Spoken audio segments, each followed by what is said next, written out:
Bonjour à tous, je voudrais remercier l'équipe lyonnaise de son invitation, particulièrement Roger et Sébastien, et dire à mes amis lyonnais que c'est un plaisir de venir ici à Lyon depuis 25 ans pour les Journées lyonnaises, pour un rendez-vous qui est toujours enthousiaste, qui est convivial et dont le niveau scientifique est une vraie référence pour tous les chirurgiens de genoux que nous sommes. Et donc, David et Guillaume m'ont demandé de parler de la révision de la patella dans le cadre de la révision d'une prothèse totale de genou. Plusieurs situations s'offrent à nous quand vous devez reprendre une prothèse totale de genou et vous concentrer sur la révision patellaire. Soit la patella n'a pas été resurfacée et c'est une situation assez facile, soit la patella a été resurfacée, le bouton patellaire est présent et il n'est pas décelé, soit la patella a été resurfacée et le bouton patellaire est décellé, il est mal positionné et il y a éventuellement une perte de stock osseux. Voilà les trois situations auxquelles vous avez à faire face quand vous reprenez une patella dans le cadre d'une reprise de prothèse totale de genou. Première situation, il n'y a pas de bouton patellaire. Vous faites donc votre révision de prothèse totale de genou. Eh bien, il s'agit d'un cas assez simple, c'est le cas le plus facile. Vous faites un scellement de votre bouton rotulien, comme une prothèse de première intention. Et il faudra éventuellement se rendre compte qu'il y a une perte de stock osseux, bien qu'il n'y ait pas eu de bouton patellaire auparavant. Et c'est ce que nous verrons dans un second temps. Mais il s'agit d'un cas le plus souvent facile. Deuxième situation, le bouton patellaire est présent. Et dès lors, on peut se référer à l'algorithme qu'a décrit Pagnano en 2017. Ce bouton patellaire étant présent, soit il est compatible avec la nouvelle prothèse de reconstruction que vous avez mis en place, et dans ce cas-là, là aussi c'est simple, vous pouvez laisser ce bouton patellaire s'il est parfaitement scellé. Soit ce bouton patellaire est présent et il est décelé, et dans ce cas-là, tout dépendra de la perte de stock osseux. Et c'est là le nœud gorgien de cette communication, c'est la perte de stock osseux.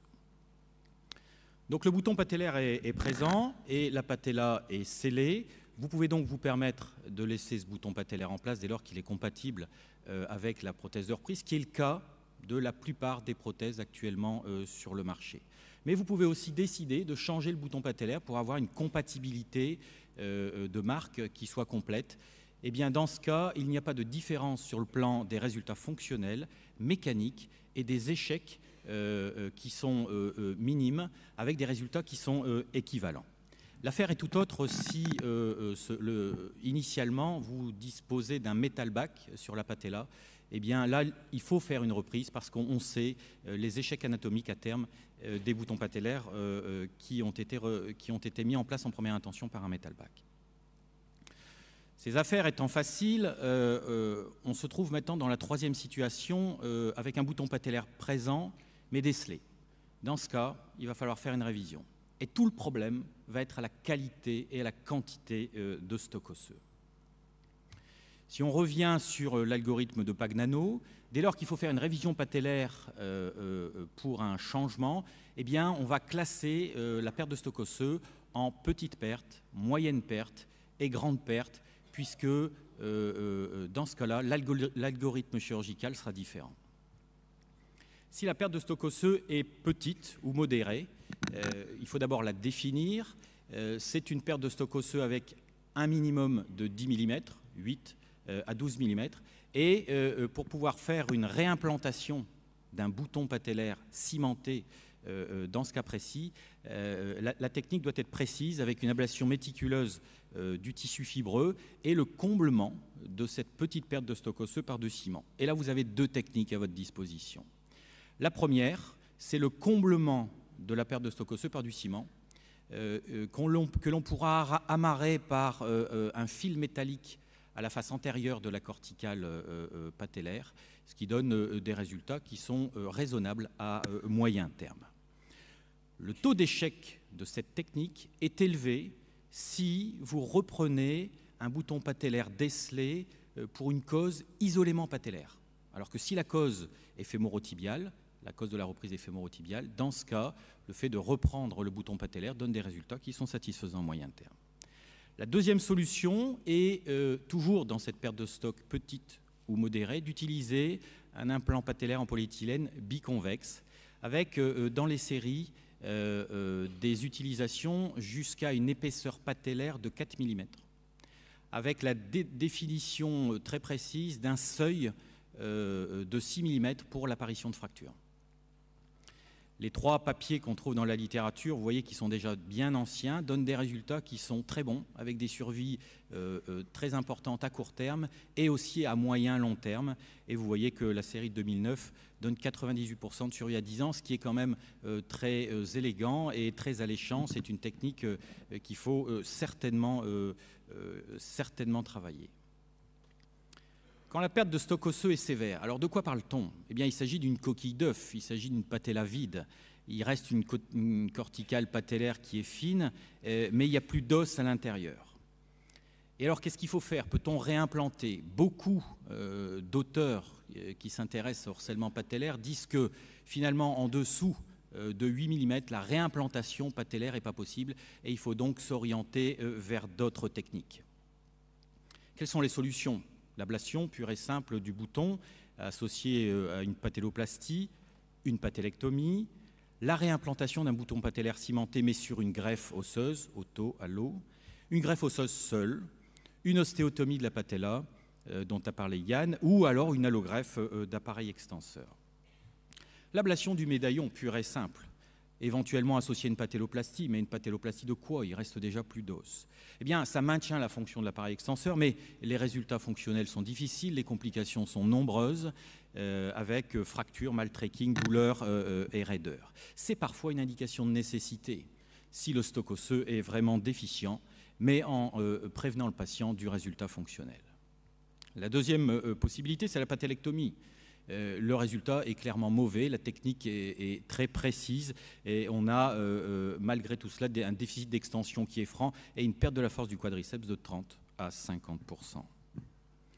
Troisième possibilité, une greffe osseuse intratendineuse. C'était les premières greffes décrites en 91 par Buckel avec des crêtes iliaques, mais on n'a que des résultats à court terme qui étaient satisfaisants. L'autogreffe, soit par une recoupe osseuse à partir du recèlement fémorotibial, mais on n'a souvent déjà pas beaucoup d'os quand on fait un harcèlement, soit à partir d'une crête iliaque. Cette greffe osseuse est volontiers vissée, et je vois ces photos à Bruno Tilly, à Arras, qui a travaillé beaucoup sur ces greffes osseuses, qui vissaient ou ne vissaient pas ou fixaient par du fil. Hansen, en 2001, a présenté une possibilité d'autogreffe avec le produit résiduel de la coquille vide, dans lequel il mettait en place une plaque de propyéthylène et qui permettait de s'interposer entre la greffe osseuse de la patella et la trochlée prothétique, ce qui permettait de renforcer et de diminuer les contraintes sur la patella avec un remodelage osseux dans un délai de 18 mois qui paraissait satisfaisant. Là encore, les résultats n'ont été donnés qu'à court terme, à 3 ans, encourageants certes, mais à court terme seulement, et l'absence d'autres résultats scientifiques. Cinquième possibilité, la possibilité de mettre une armature, comme dans un cotyle. Il s'agit d'une surface d'ancrage en trabéculaire métal que l'on fixe sur la coquille d'œuf et sur laquelle on viendra fixer une patella avec ici des survies à 5 ans qui sont très satisfaisantes, 83%, c'est quand même bien encourageant. Enfin, la technique en aile de mouette décrite par Kelly Vince en 2002, dont je n'ai absolument pas l'expérience et qui ne présente aussi, qui ne présentait jusqu'alors que des résultats à court terme, mais dont les résultats récents montrent d'abord un score fonctionnel satisfaisant et d'autre part une fonction de genou satisfaisante aussi pour un recèlement.